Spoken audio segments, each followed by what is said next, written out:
Turkey stands as a land bridge, connecting continents and cultures across millennia. Its very soil is a palimpsest, layered with the dust of countless empires and civilizations that rose and fell upon this strategic crossroads. From the shores of the Aegean to the plains of Anatolia, the ground whispers tales of epic clashes, desperate struggles, and pivotal moments that shaped not only this region but the course of human history itself. Our journey begins over this ancient land, a land where myth and reality are inextricably woven together, and where the echoes of past conflicts still resonate. We embark on a deep dive into the nation's past, exploring the battlefields that defined its destiny and left an indelible mark on the world. Our first stop takes us to the northwest corner of Anatolia, to a place steeped in legend, Troy. This is the legendary war zone, immortalized in epic poetry. Here, the lines between myth and reality blur, inviting us to explore the archaeological remains at Hisarlik. This mound is widely accepted as the supposed site of the Trojan War. We revisit the epic clash recounted by Homer, where heroes like the mighty Achilles and noble Hector faced off in a conflict that has captivated imaginations for centuries. The story of the burning city, brought low by the cunning of the Achaeans and the infamous wooden horse, remains a powerful narrative of siege, sacrifice, and fate. Though shrouded in myth, the archaeological layers reveal a city that endured destruction and rebuilding, suggesting a history of conflict that may well have inspired the legendary tales. Troy stands as a testament to the enduring power of stories and the deep roots of conflict in this ancient land. Traveling back even further into the mists of the Bronze Age, we arrive at a site in modern-day Syria, but intrinsically linked to the powers that controlled Anatolia, Kadesh. Here, around 1274 BCE, two superpowers collided. The Battle of Kadesh saw the mighty Hittite Empire, centered in Anatolia, face off against the new Kingdom of Egypt under Pharaoh Ramesses II. It was a monumental clash of chariots and infantry. This engagement is one of the earliest battles in history for which we have detailed accounts from both sides, inscribed on temple walls and clay tablets. It offers a rare glimpse into the scale, tactics, and logistics of ancient warfare at its peak, involving thousands of chariots and tens of thousands of soldiers. Despite the ferocity of the fighting, neither side achieved a decisive victory, leading to a stalemate that had profound implications.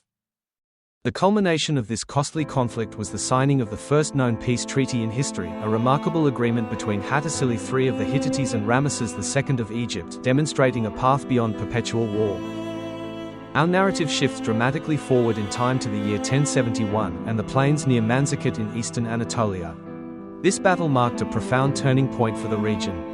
Here, the Seljuk Turks, led by the formidable Sultan Alp Arslan, decisively defeated the Byzantine Empire. The Byzantine army, though large, was plagued by internal divisions. The Seljuk victory was not just a military triumph, it effectively opened the gates of Anatolia to Turkish settlement and rule. This pivotal battle initiated a process that would forever change the demographic, cultural, and religious landscape of Anatolia, laying the groundwork for modern Turkey. The defeat at Manzikert severely weakened the Byzantine Empire's hold on its most valuable territory, setting it on a long path of decline. Just over a century after Manzikert, the echoes of that defeat resonated at the Battle of Myriokephalon in 1176. The Byzantine Empire attempted a major offensive to reclaim Anatolian territory. However, the Seljuk Sultanate of Rum, now firmly established in Anatolia, inflicted another significant defeat on the Byzantine forces. This battle further solidified Seljuk control over Anatolia, proving that Manzikert was not an anomaly but the beginning of a new era. Myriokephalon accelerated the decline of the Byzantine Empire's power and its ability to project authority into Anatolia, confirming the Seljuks as the dominant force. It marked the last serious Byzantine attempt to expel the Turks from the heartland of Anatolia, effectively sealing the region's fate for centuries to come.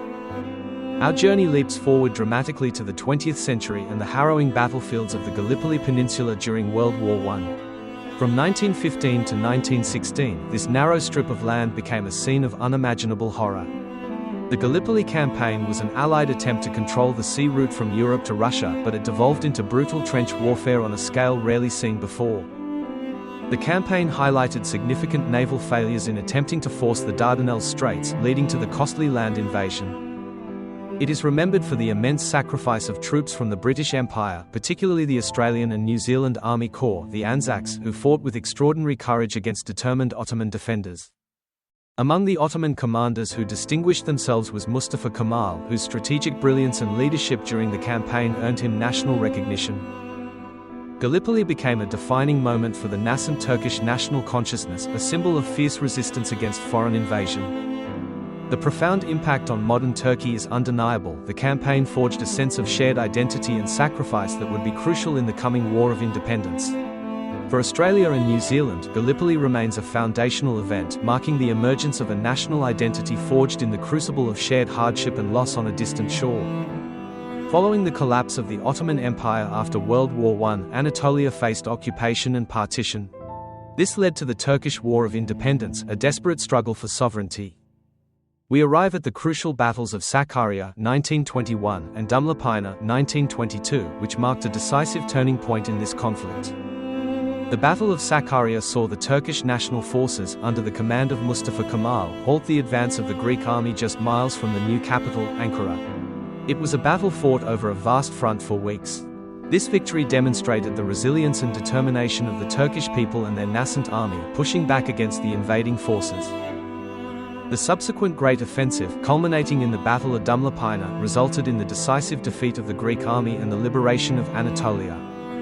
These victories solidified Mustafa Kemal's role as a national hero and the undisputed leader of the Turkish struggle for independence, paving the way for the founding of the Republic of Turkey. Our journey through Turkey's ancient battlefields concludes, but the stories they tell are far from over. Each site, from the legendary plains of Troy to the trenches of Gallipoli and the fields of Dumlupınar, serves as a powerful tribute to the past. These battlefields are not merely historical markers, they are places where profound lessons were learned about conflict, resilience, leadership, and the enduring human spirit. They remind us of the immense cost of war, but also of the capacity for courage, sacrifice, and the relentless pursuit of self-determination.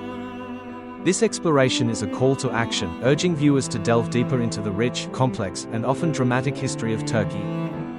The stories etched into this land, stories of blood, hope, and destiny, continue to resonate, offering insights into the forces that shape the modern world and the identity of a nation. If these fields could talk, they'd tell stories of blood, hope, and destiny. Subscribe to uncover more tales from the Turkish Odyssey. Thank you for watching. See you in the next adventure.